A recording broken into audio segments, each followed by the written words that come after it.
How are you? This is Edward E. French with a tale of Carnacki, the Ghost Finder. Tonight's episode, The Thing Invisible. Carnacki had just returned to Cheyne Walk, Chelsea.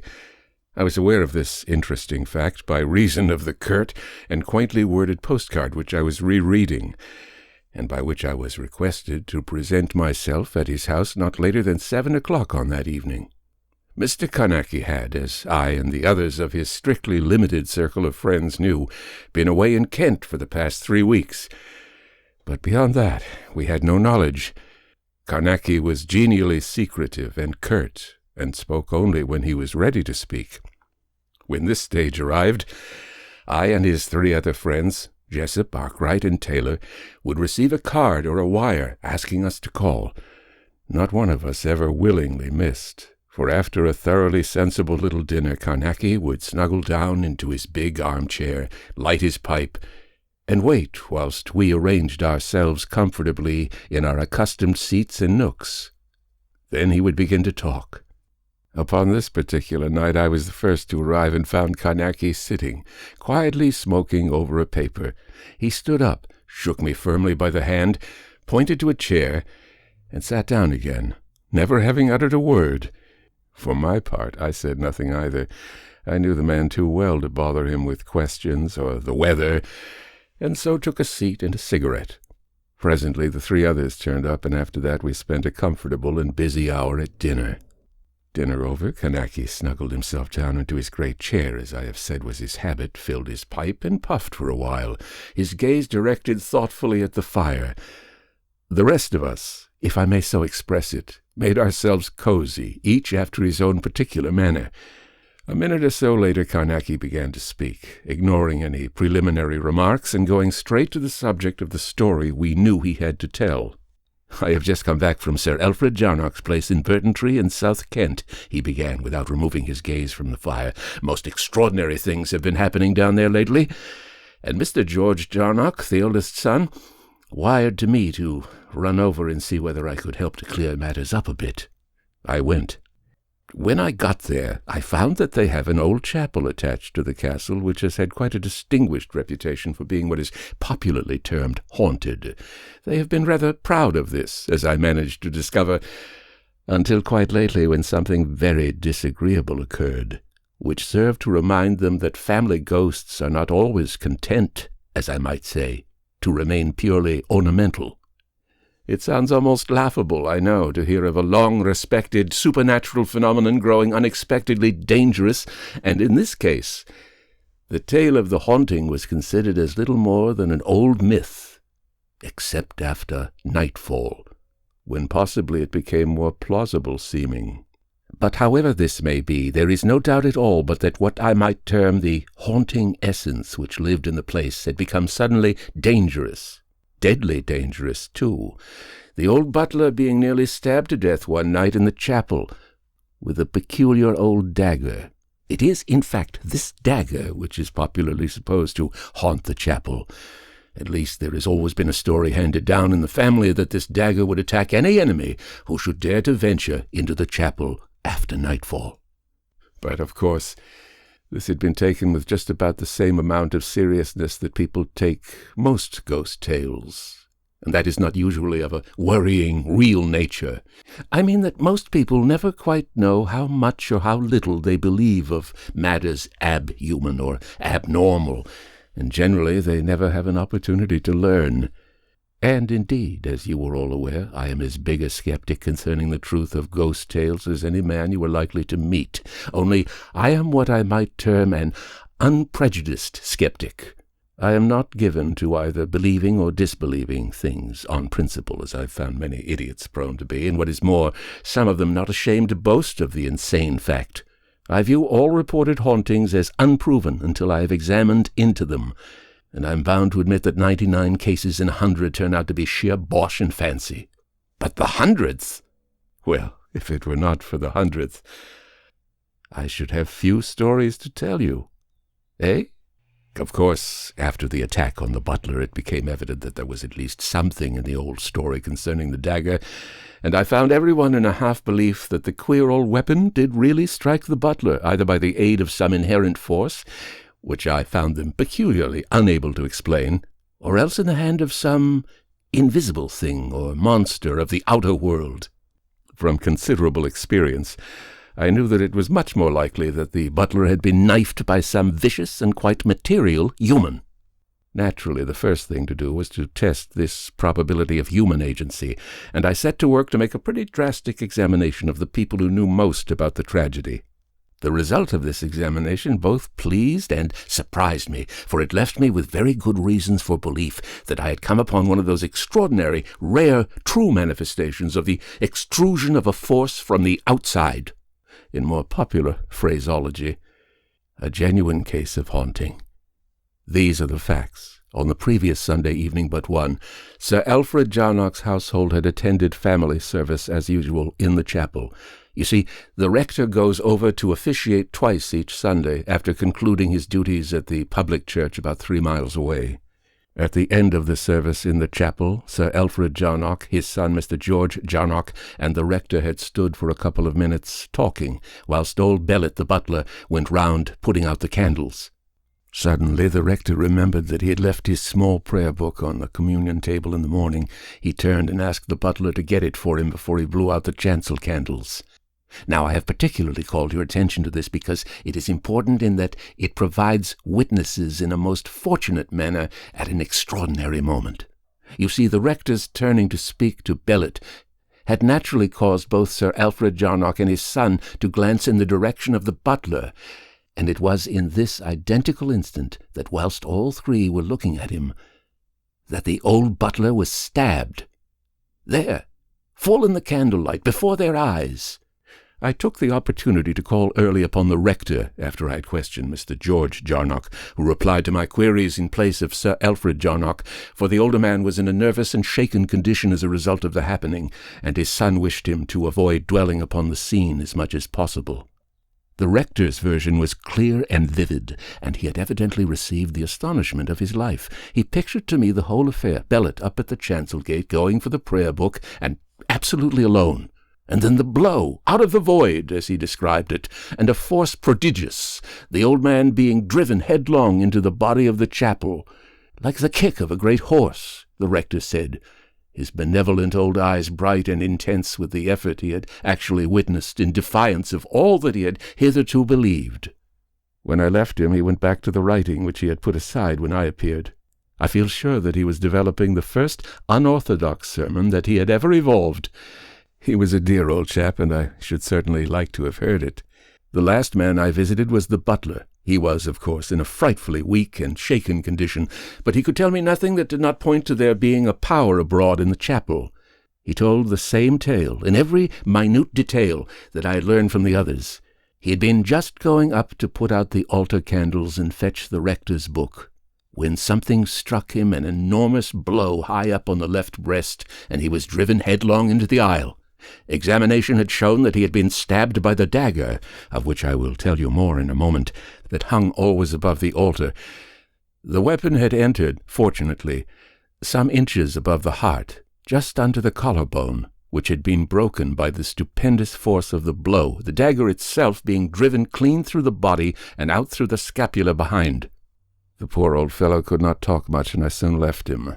But what he had told me was sufficient to make it unmistakable that no living person had been within yards of him when he was attacked, and, as I knew, this fact was verified by 3 capable and responsible witnesses, independent of Bellet himself. The thing now was to search the chapel, which is small and extremely old. It is very massively built and entered through only one door, which leads out of the castle itself, and the key of which is kept by Sir Alfred Jarnock, the butler having no duplicate. The shape of the chapel is oblong, and the altar is railed off after the usual fashion. There are 2 tombs in the body of the place, but none in the chancel, which is bare, except for the tall candlesticks and the chancel rail, beyond which is the undraped altar of solid marble, upon which stand 4 small candlesticks, 2 at each end.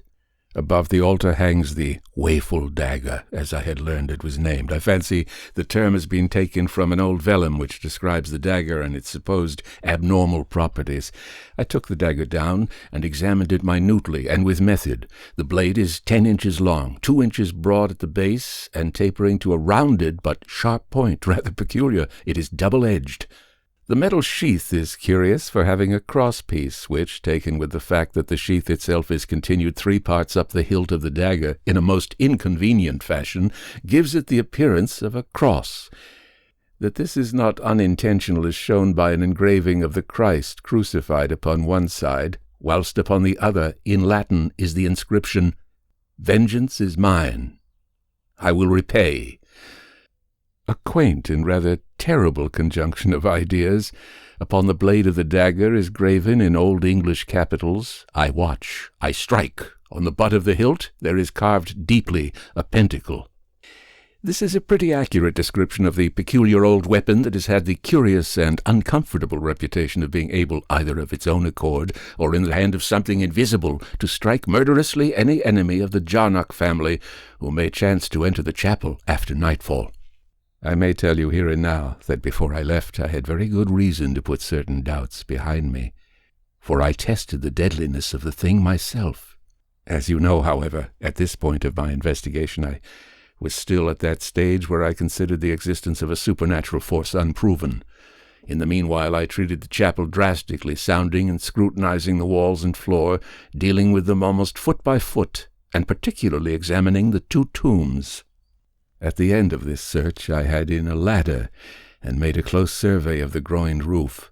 I passed 3 days in this fashion, and by the evening of the 3rd day I had proved to my entire satisfaction that there is no place in the whole of that chapel where any living being could have hidden, and also that the only way of ingress and egress to and from the chapel is through the doorway which leads into the castle, a door of which was always kept locked, and the key kept by Sir Alfred Jarnock himself, as I have told you. I mean, of course, that this doorway is the only entrance practicable to material people. Yes, as you will see, even had I discovered some other opening, secret or otherwise, it would not have helped at all to explain the mystery of the incredible attack in a normal fashion. For the butler, as you know, was struck in full sight of the rector, Sir Jarnock, and his son, and old Bellet himself knew that no living person had touched him. Out of the void, the rector had described the inhumanly brutal attack. Out of the void. A strange feeling it gives one, eh? And this is the thing that I had been called in to bottom.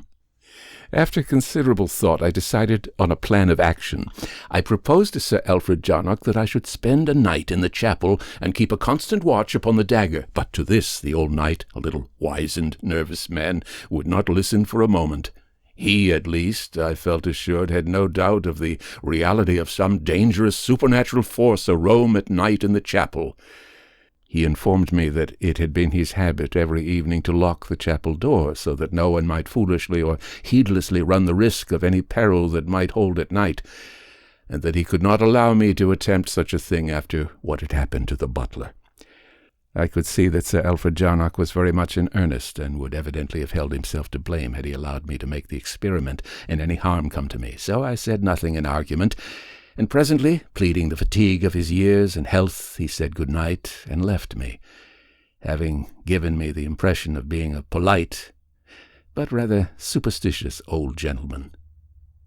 That night, however, whilst I was undressing, I saw how I might achieve the thing I wished, and be able to enter the chapel after dark, without making Sir Alfred Jarnock nervous. On the morrow, when I borrowed the key, I would take an impression and have a duplicate made. Then, with my private key, I could do just what I liked. In the morning I carried out my idea. I borrowed the key, as I wanted to take a photograph of the chancel by daylight. When I had done this, I locked up the chapel and handed the key to Sir Alfred Jarnock, having first taken an impression in soap. I had brought out the exposed plate in its slide with me, but the camera I had left exactly as it was, as I wanted to take a second photograph of the chancel that night from the same position. I took the dark slide to Burtontree, also the cake of soap with the impress. The soap I left with the local ironmonger, who was something of a locksmith and promised to let me have my duplicate finished if I would call in 2 hours. This I did, having in the meanwhile found out a photographer where I developed the plate and left it to dry, telling him I would call next day. At the end of the 2 hours I went for my key and found it ready, much to my satisfaction. Then I returned to the castle. After dinner that evening I played billiards with young Jarnock for a couple of hours. Then I had a cup of coffee and went off to my room, telling him I was feeling awfully tired. He nodded and told me he felt the same way. I was glad, for I wanted the house to settle as soon as possible. I locked the door of my room. Then from under the bed, where I had hidden them earlier in the evening, I drew out several fine pieces of plate armor, which I had removed from the armory. There was also a shirt of chain mail with a sort of quilted hood of mail to go over the head. I buckled on the plate armor and found it extraordinarily uncomfortable, and overall I drew on the chain mail. I know nothing about armor, but from what I have learned since, I must have put on parts of 2 suits. Anyway, I felt beastly, clamped and clumsy, and unable to move my arms and legs naturally. But I knew that the thing I was thinking of doing called for some sort of protection for my body. Over the armor, I pulled on my dressing gown and shoved my revolver into one of the side pockets, and my repeating flashlight into the other. My dark lantern I carried in my hand. As soon as I was ready, I went out into the passage and listened. I had been some considerable time making my preparations, and found that now the big hall and staircase were in darkness, and all the house seemed quiet. I stepped back and closed and locked my door. Then, very slowly and silently, I went downstairs to the hall and turned into the passage that led to the chapel. I reached the door and tried my key. It fitted perfectly, and a moment later I was in the chapel, with the door locked behind me, and all about me the utter silence of the place, with just the faint showings of the outlines of the stained, leaded windows, making the darkness and loneliness almost the more apparent.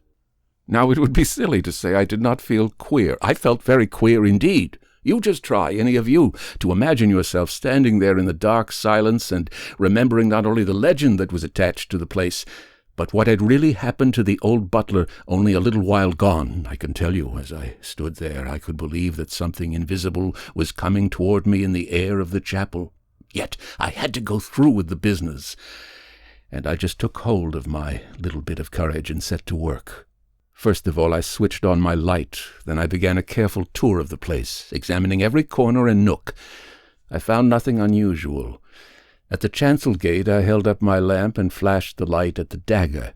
It hung there, right enough, above the altar. But I remember thinking of the word demure as I looked at it. However, I pushed the thought away, for what I was doing needed no addition of uncomfortable thoughts. I completed the tour of the place with a constantly growing awareness of its utter chill and unkind desolation. An atmosphere of cold dismalness seemed to be everywhere, and the quiet was abominable. At the conclusion of my search, I walked across to where I had left my camera focused upon the chancel. From the satchel that I had put beneath the tripod, I took out a dark slide and inserted it in the camera, drawing the shutter. After that I uncapped the lens, pulled out my flashlight apparatus, and pressed the trigger. There was an intense, brilliant flash that made the whole of the interior of the chapel jump into sight and disappear as quickly. Then, in the light from my lantern, I inserted the shutter into the slide and reversed the slide, so as to have a fresh plate ready to expose at any time. After I had done this, I shut off my lantern and sat down in one of the pews near to my camera. I cannot say what I expected to happen, but I had an extraordinary feeling, almost a conviction, that something peculiar or horrible would soon occur. It was, as if I knew. An hour passed of absolute silence. The time I knew by the far-off, faint chime of a clock that had been erected over the stables. I was beastly cold, for the whole place is without any kind of heating pipes or furnace, as I had noticed during my search, so that the temperature was sufficiently uncomfortable to suit my frame of mind. I felt like a kind of human periwinkle encased in boilerplate and frozen with cold and funk. And, somehow the dark about me seemed to press coldly against my face. I cannot say whether any of you have ever had the feeling, but if you have, you will know just how disgustingly unnerving it is. And then, all at once, I had a horrible sense that something was moving in the place. It was not that I could hear anything, but I had a kind of intuitive knowledge that something had stirred in the darkness. Can you imagine how I felt? Suddenly my courage went. I put up my mailed arms over my face. I wanted to protect it. I had got a sudden, sickening feeling that something was hovering over me in the dark. Talk about fright! I could have shouted if I had not been afraid of the noise. And then, abruptly, I heard something.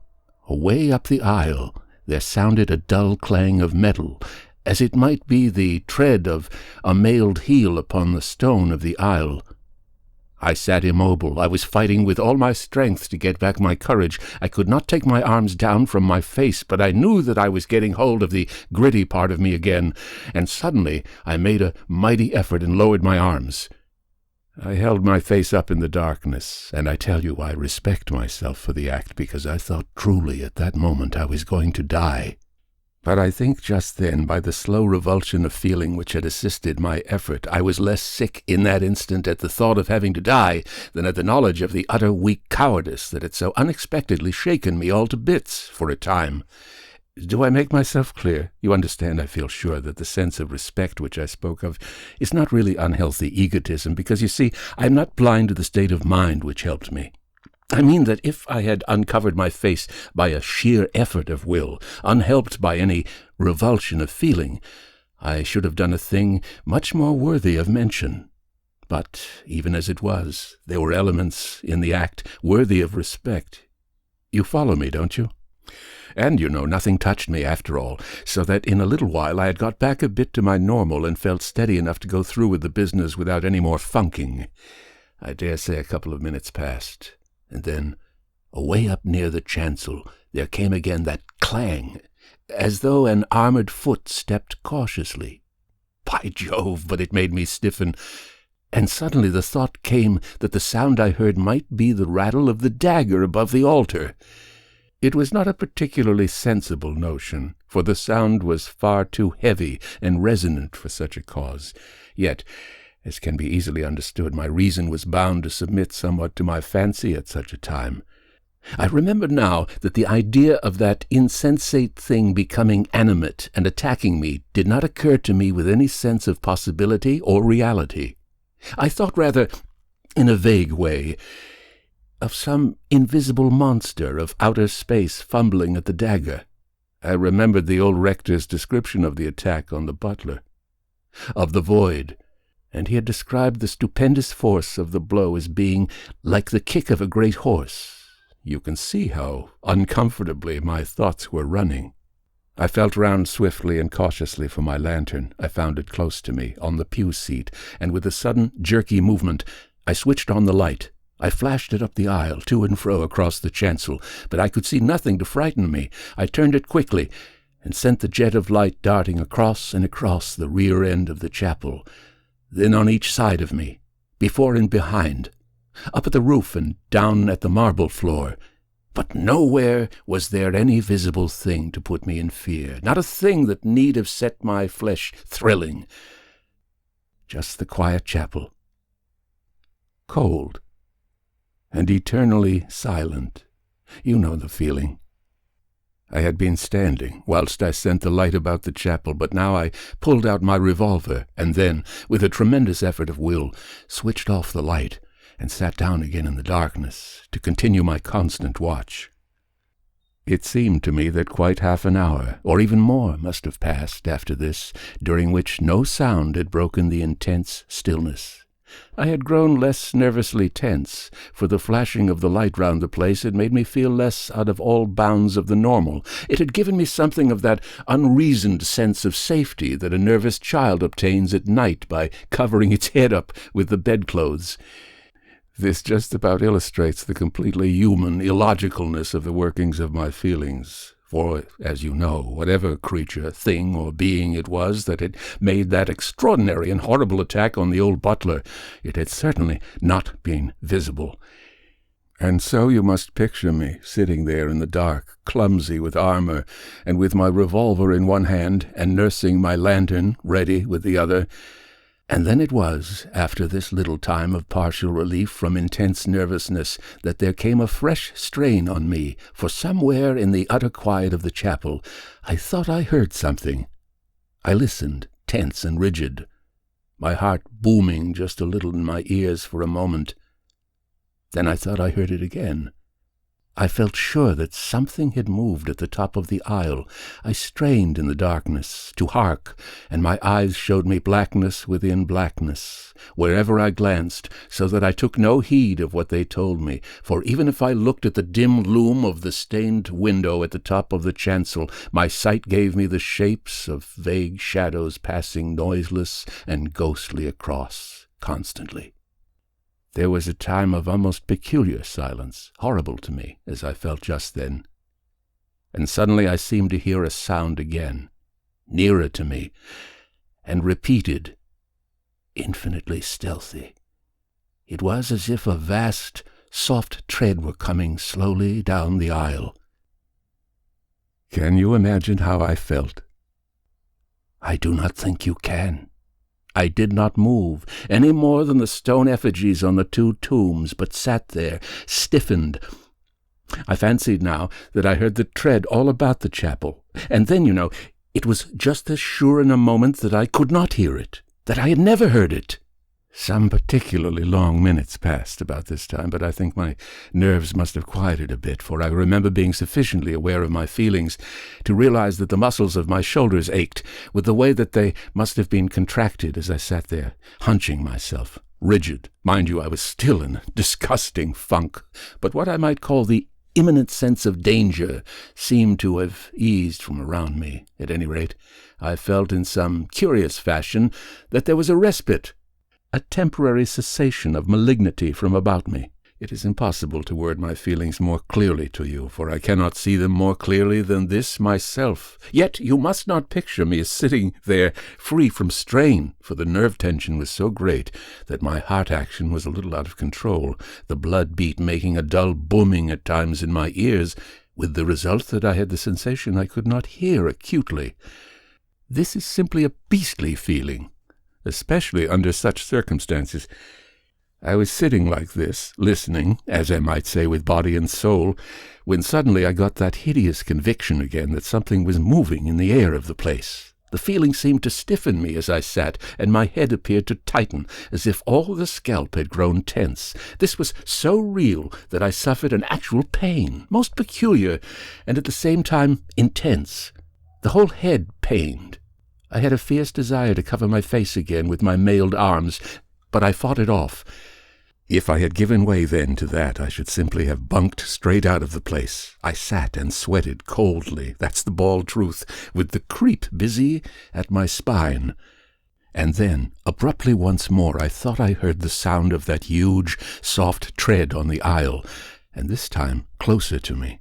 There was an awful little silence, during which I had the feeling that something enormous was bending over toward me from the aisle. And then, through the booming of the blood in my ears, there came a slight sound from the place where my camera stood, a disagreeable sort of slithering sound, and then a sharp tap. I had the lantern ready in my left hand, and now I snapped it on desperately and shone it straight above me, for I had a conviction that there was something there. But I saw nothing. Immediately I flashed the light at the camera and along the aisle, but again there was nothing visible. I wheeled round, shooting the beam of light in a great circle about the place. To and fro I shone it, jerking it here and there, but it showed me nothing. I had stood up at the instant that I had seen that there was nothing in sight over me, and now I determined to visit the chancel to see whether the dagger had been touched. I stepped out of the pew into the aisle, and here I came to an abrupt pause, for an almost invincible, sick repugnance was fighting me back from the upper part of the chapel. A constant queer prickling went up and down my spine, and a dull ache took me in the small of the back as I fought with myself to conquer this sudden new feeling of terror and horror. I tell you that no one who has not been through these kinds of experiences has any idea of the sheer, actual physical pain attended upon and resulting from the intense nerve strain that ghostly fright sets up in the human system. I stood there feeling positively ill, but I got myself in hand, as it were, in about half a minute, and then I went, walking, I expect, as jerky as a mechanical tin man, and switching the light from side to side, before and behind, and over my head continually. And the hand that held my revolver sweated so much that the thing fairly slipped in my fist. Does not sound very heroic, does it? I passed through the short chancel and reached the step that led up to the small gate in the chancel rail. I threw the beam from my lantern upon the dagger. Yes, I thought, it's all right. Abruptly, it seemed to me that there was something wanting, and I leaned forward over the chancel gate to peer, holding my light high. My suspicion was hideously correct. The dagger had gone. Only the cross-shaped sheath hung there above the altar. In a sudden, frightened flash of imagination, I pictured the thing adrift in the chapel, moving here and there, as though of its own volition, for whatever force wielded it was certainly beyond visibility. I turned my head stiffly over to the left, glancing frightenedly behind me, and flashing the light to help my eyes. In the same instant I was struck a tremendous blow over the left breast and hurled backward from the chancel rail into the aisle, my armor clanging loudly in the horrible silence. I landed on my back and slithered along the polished marble. My shoulder struck the corner of a pew front and brought me up, half-stunned. I scrambled to my feet, horribly sick and shaken, but the fear that was on me, making little of that at the moment. I was minus both revolver and lantern, and utterly bewildered as to just where I was standing. I bowed my head and made a scrambling run in the complete darkness and dashed into a pew. I jumped back, staggering, got my bearings a little, and raced down the center of the aisle, putting my mailed arms over my face. I plunged into my camera, hurling it among the pews. I crashed into the font and reeled back. Then I was at the exit. I fumbled madly in my dressing-gown pocket for the key. I found it and scraped at the door feverishly for the keyhole. I found the keyhole, turned the key, burst the door open, and was into the passage. I slammed the door and leant hard against it, gasping, whilst I felt crazily again for the keyhole, this time to lock the door upon what was in the chapel. I succeeded, and began to feel my way stupidly along the wall of the corridor. Presently I had come to the big hall, and so in a little to my room. In my room I sat for a while, until I had steadied down something to the normal. After a time I commenced to strip off the armor. I saw that both the chain mail and the plate armor had been pierced over the breast, and suddenly it came home to me that the thing had struck for my heart. Stripping rapidly, I found that the skin of the breast over the heart had just been cut sufficiently to allow a little blood to stain my shirt, nothing more. Only the whole breast was badly bruised and intensely painful. You can imagine what would have happened if I had not worn the armor. In any case, it is a marvel that I was not knocked senseless. I did not go to bed at all that night, but sat upon the edge, thinking and waiting for the dawn, for I had to remove my litter before Sir Alfred Jarnock should enter, if I were to hide from him the fact that I had managed a duplicate key. So soon as the pale light of the morning had strengthened sufficiently to show me the various details of my room, I made my way quietly down to the chapel, very silently, and with tense nerves. I opened the door. The chill light of the dawn made distinct the whole place, everything seeming instinct with a ghostly, unearthly quiet. Can you get the feeling? I waited several minutes at the door, allowing the morning to grow, and likewise my courage, I suppose. Presently the rising sun threw an odd beam right in through the big east window, making colored sunshine all the length of the chapel. And then, with a tremendous effort, I forced myself to enter. I went up the aisle to where I had overthrown my camera in the darkness. The legs of the tripod were sticking up from the interior of a pew, and I expected to find the machine smashed to pieces. Yet, Beyond that the ground glass was broken, there was no real damage done. I replaced the camera in the position from which I had taken the previous photography, but the slide containing the plate I had exposed by flashlight I removed and put into one of my side pockets, regretting that I had not taken a second flash picture at the instant when I heard those strange sounds up in the chancel. Having tidied my photographic apparatus, I went to the chancel to recover my lantern and revolver, which had both, as you know, been knocked from my hands when I was stabbed. I found the lantern lying, hopelessly bent, with smashed lens, just under the pulpit. My revolver I must have held until my shoulder struck the pew, for it was lying there in the aisle, just about where I believe I cannoned into the pew corner. It was quite undamaged. Having secured these two articles, I walked up to the chancel rail to see whether the dagger had returned, or been returned, to its sheath above the altar. Before, however, I reached the chancel rail, I had a slight shock, for there on the floor of the chancel, about a yard away from where I had been struck, lay the dagger, quiet and demure upon the polished marble pavement. I wonder whether you will, any of you, understand the nervousness that took me at the sight of the thing. With a sudden, unreasoned action, I jumped forward and put my foot on it, to hold it there. Can you understand? Do you? And, you know, I could not stoop down and pick it up with my hands for quite a minute, I should think. Afterward, when I had done so, however, and handled it a little, this feeling passed away, and my reason, and also, I expect, the daylight, made me feel that I had been a little bit of an ass. Quite natural, though, I assure you. Yet it was a new kind of fear to me. I'm taking no notice of the cheap joke about the ass. I'm talking about the curiousness of learning in that moment a new shade or quality of fear that had hitherto been outside my knowledge or imagination. Does it interest you? I examined the dagger minutely, turning it over and over in my hands, and never, as I suddenly discovered, holding it loosely. It was as if I were subconsciously surprised that it lay quiet in my hands. Yet even this feeling passed largely after a short while. The curious weapon showed no signs of the blow, except that the dull color of the blade was slightly brighter on the rounded point that had cut through the armor. Presently, when I had made an end of staring at the dagger, I went up the chancel step and in through the little gate. Then, kneeling upon the altar, I replaced the dagger in its sheath, and came outside of the rail again, closing the gate after me and feeling awarely uncomfortable because the horrible old weapon was back again in its accustomed place. I suppose, without analyzing my feelings very deeply, I had an unreasoned and only half-conscious belief that there was a greater probability of danger when the dagger hung in its 5th-century resting place than when it was out of it. Yet somehow I don't think this is a very good explanation when I remember the demure look the thing seemed to have when I saw it lying on the floor of the chancel.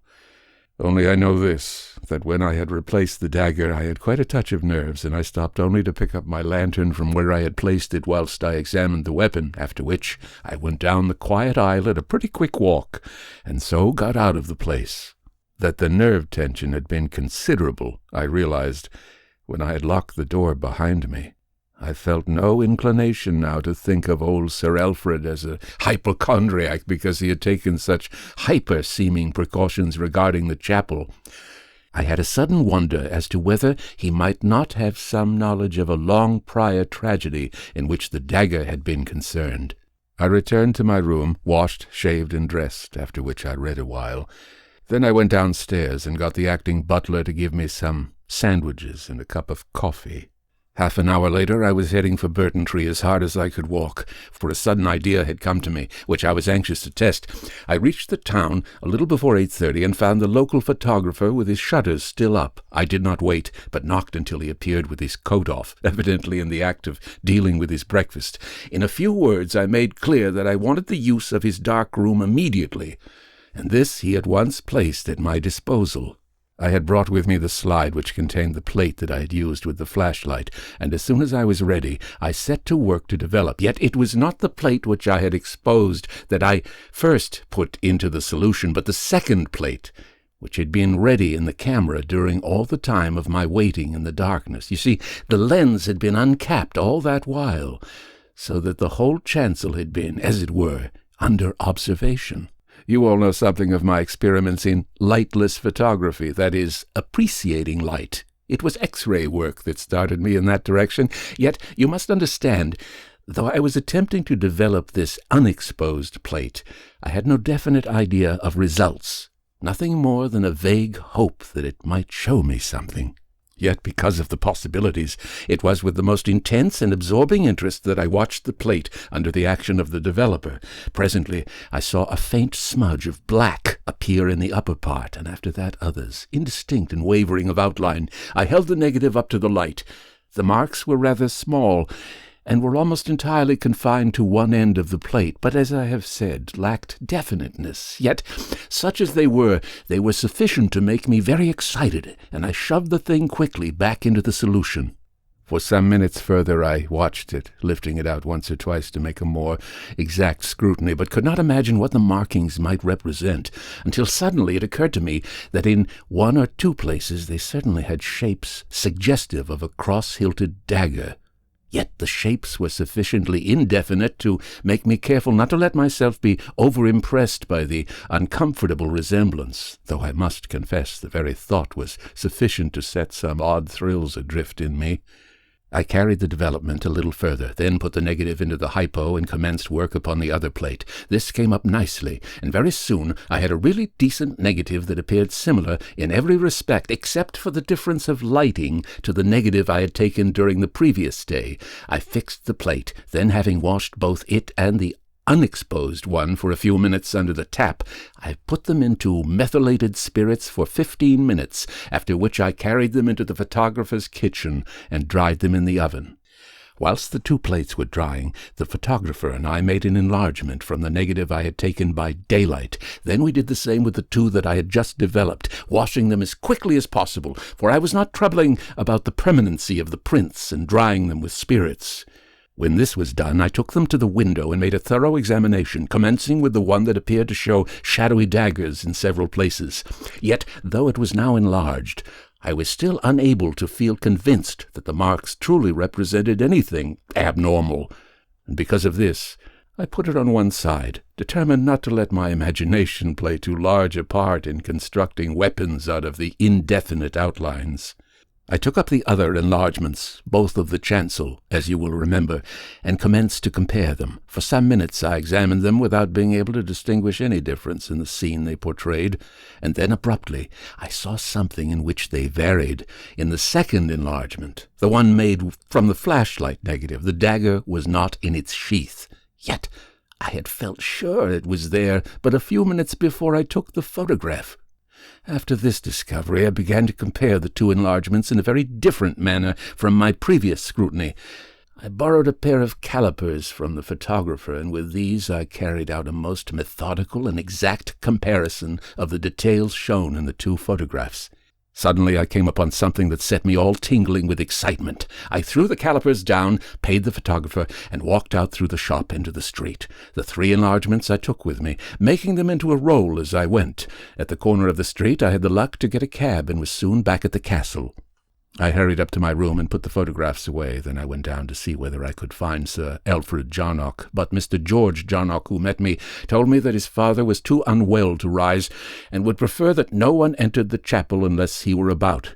Young Jarnock made a half-apologetic excuse for his father, remarking that Sir Alfred Jarnock was perhaps inclined to be a little over-careful, but that, considering what had happened, we must agree that the need for his carefulness had been justified. He added also that even before the horrible attack on the butler, his father had been just as particular, always keeping the key and never allowing the door to be unlocked except when the place was in use for divine service, and for an hour each forenoon when the cleaners were in. To all this I nodded understandingly, but when presently the young man left me, I took my duplicate key and made for the door of the chapel. I went in and locked it behind me, after which I carried out some intensely interesting but rather weird experiments. These proved successful to such an extent that I came out of the place in a perfect fever of excitement. I inquired for Sir George Jarnock, and was told that he was in the morning room. "Come along," I said when I had found him. "Please give me a lift. I've something exceedingly strange to show you." He was palpably very much puzzled, but came quickly. As we strode along, he asked me a score of questions, all of which I just shook my head, asking him to wait a little. I led the way to the armory. Here I suggested that he should take one side of a dummy dressed in half-plate armor, whilst I took the other. He nodded, though obviously vastly bewildered, and together we carried the thing to the chapel door. When he saw me take out my key and open the way for us, he appeared even more astonished, but held himself in, evidently waiting for me to explain.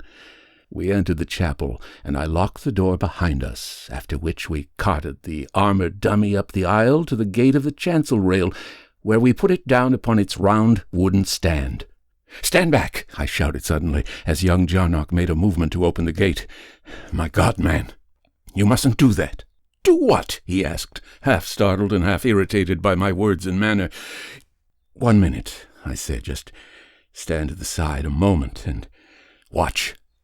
He stepped to the left whilst I took the dummy in my arms and turned it to face the altar so that it stood close to the gate. Then, standing well away on the right side, I pressed the back of the thing so that it leant forward a little upon the gate, which flew open. In the same instant the dummy was struck a tremendous blow that turned it into the aisle, the armor rattling and clanging upon the polished marble floor.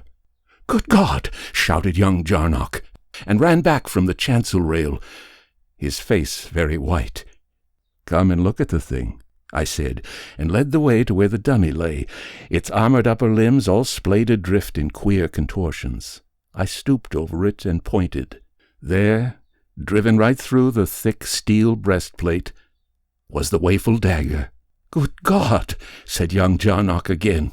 "Good God, it's the dagger! The thing's been stabbed, same as Bellet." "Yes," I replied, and saw him glance swiftly toward the entrance of the chapel, but I will do him the justice to say that he never budged an inch. "Come and see how it was done," I said, and led the way back to the chancel rail. From the wall to the left of the altar I took down a long, curiously ornamented iron instrument, not unlike a short spear. The sharp end of this I inserted in a hole in the left-hand gatepost of the chancel gateway. I lifted hard, and a section of the post, from the floor upward, bent inward toward the altar, as though hinged at the bottom. Down it went, leaving the remaining part of the post standing. As I bent the movable portion lower, there came a quick click, and a section of the floor slid to one side, showing a long, shallow cavity, sufficient to enclose the post. I put my weight to the lever and hove the post down into the niche. Immediately there was a sharp clang, as some catch snicked in, and held it against the powerful operating spring. I went over now to the dummy, and after a few minutes' work managed to wrench the dagger loose out of the armor. I brought the old weapon and placed its hilt in a hole near the top of the post where it fitted loosely, the point upward. After that I went again to the lever and gave another strong heave, and the post descended about a foot to the bottom of the cavity, catching there with another clang. I withdrew the lever, and the narrow strip of floor slid back, covering post and dagger, and looking no different from the surrounding surface. Then I shut the chancel gate, and we both stood well to one side. I took the spear-like lever and gave the gate a little push so that it opened. Instantly there was a loud thud, and something sang through the air, striking the bottom wall of the chapel. It was the dagger. I showed Jarnock then that the other half of the post had sprung back into place, making the whole post as thick as the one upon the right-hand side of the gate. "There," I said, turning to the young man and tapping the divided post, "there's the invisible thing that used the dagger. But who the deuce is the person who sets the trap?" I looked at him keenly as I spoke. "My father is the only one who has a key," he said, "so it's practically impossible for anyone to get in and meddle." I looked at him again, but it was obvious that he had not yet reached out to any conclusion. "See here, Mr. Jarnock," I said, perhaps rather curter than I should have done, considering what I had to say. "Are you quite sure that Sir Alfred is quite balanced, mentally?" He looked at me, half frightenedly, and flushing a little. I realized how badly I had put it. I don't know," he replied after a slight pause, and was then silent, except for one or two incoherent half-remarks. "Tell the truth," I said. "Haven't you suspected something now and again? You needn't be afraid to tell me." "Well," he answered slowly, "I'll admit I've thought Father a little A little strange, perhaps, at times, but I've always tried to think I was mistaken. I've always hoped no one else would see it. You see, I'm very fond of the old governor." I nodded. "Quite right, too," I said. "There's not the least need to make any kind of scandal about this. We must do something, though, but in a quiet way. No fuss, you know. I should go and have a chat with your father and tell him we've found out about this thing." I touched the divided post. Young Jarnock seemed very grateful for my advice, and after shaking my hand pretty hard, took my key and let himself out of the chapel. He came back in about an hour, looking rather upset. He told me that my conclusions were perfectly correct. It was Sir Alfred Jarnock who had set the trap, both on the night that the butler was nearly killed, and on the past night. Indeed, it seemed that the old gentleman had set it every night for many years. He had learnt of its existence from an old manuscript book in the castle library. It had been planned and used in an earlier age as a protection for the gold vessels of the ritual, which were, it seemed, kept in a hidden recess at the back of the altar. This recess Sir Alfred Jarnock had utilized secretly to store his wife's jewelry. She had died some 12 years back, and the young man told me that his father had never seemed quite himself since. I mentioned to young Jarnock how puzzled I was that the trap had been set before the service on the night that the butler was struck, for, if I understood him aright, his father had been in the habit of setting the trap late every night and unsetting it each morning before anyone entered the chapel.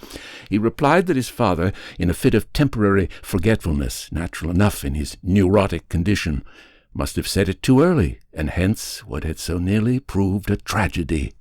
That is about all there is to tell. The old man is not, so far as I could learn, really insane in the popularly accepted sense of the word. He is extremely neurotic and has developed into a hypochondriac. The whole condition, probably brought about by the shock and sorrow, resulted on the death of his wife, leading to years of sad broodings and to overmuch of his own company and thoughts. Indeed, young Jarnock told me that his father would sometimes pray for hours together, alone in the chapel. Carnacki made an end of speaking, and leant forward for a spill. "But you've never told us just how you discovered the secret of the divided post and all that," I said, speaking for the four of us. "Oh, that," replied Carnacki, puffing vigorously at his pipe. "I found on comparing the photos that the one taken in the daytime showed a thicker left-hand gatepost than the one taken at night by the flashlight. That put me on to the track. I saw at once that there might be some mechanical dodge at the back of the whole queer business, and nothing at all of an abnormal nature. I examined the post, and the rest was simple enough, you know. By the way," he continued, rising and going to the mantelpiece, "you may be interested to have a look at the so-called waeful dagger. Young Jarnock was kind enough to present it to me, as a little memento of my adventure." He handed it round to us, and whilst we examined it, stood silent before the fire, puffing meditatively at his pipe. "Jarnock and I made the trap so that it won't work," he remarked, after a few moments. "I've got the dagger, as you see, and old Bellet's getting about again, so that the whole business can be hushed up decently. All the same, I fancy the chapel will never lose its reputation as a dangerous place. Should be pretty safe now to keep valuables in." "There's two things you haven't explained yet," I said. "What do you think caused the two clangy sounds when you were in the chapel in the dark? And do you believe the soft, tready sounds were real, or only a fancy, with your being so worked up and tense?" "I don't know for certain about the clangs," replied Carnacki. "I've puzzled quite a bit about them. I can only think that the spring which worked the post must have given a trifle, slipped, you know, in the catch. If it did, under such a tension, it would make a bit of a ringing noise, and a little sound goes a long way in the middle of the night when you're thinking of ghostesses. You can understand that, eh?" "Yes," I agreed. "And the other sounds?"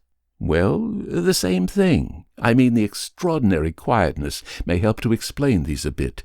They may have been some usual enough sound that would never have been noticed under ordinary conditions, or they may have been only fancy. It is impossible to say. They were disgustingly real to me.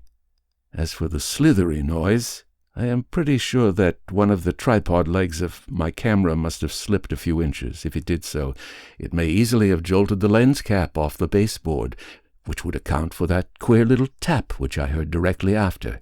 How do you account for the dagger being in its place above the altar when you first examined it that night? I asked. How could it be there, when at that very moment it was set in the trap? That was my mistake, replied Carnacki. The dagger could not possibly have been in its sheath at the time, though I thought it was. You see, the curious cross-hilted sheath gave the appearance of the complete weapon, as you can understand. The hilt of the dagger protrudes very little above the continued portion of the sheath, a most inconvenient arrangement for drawing quickly. He nodded sagely at the lot of us and yawned, then glanced at the clock. Out you go, he said in a friendly fashion, using the recognized formula, I want to sleep. We rose, shook him by the hand, and went out presently into the night and the quiet of the embankment. And so to our homes.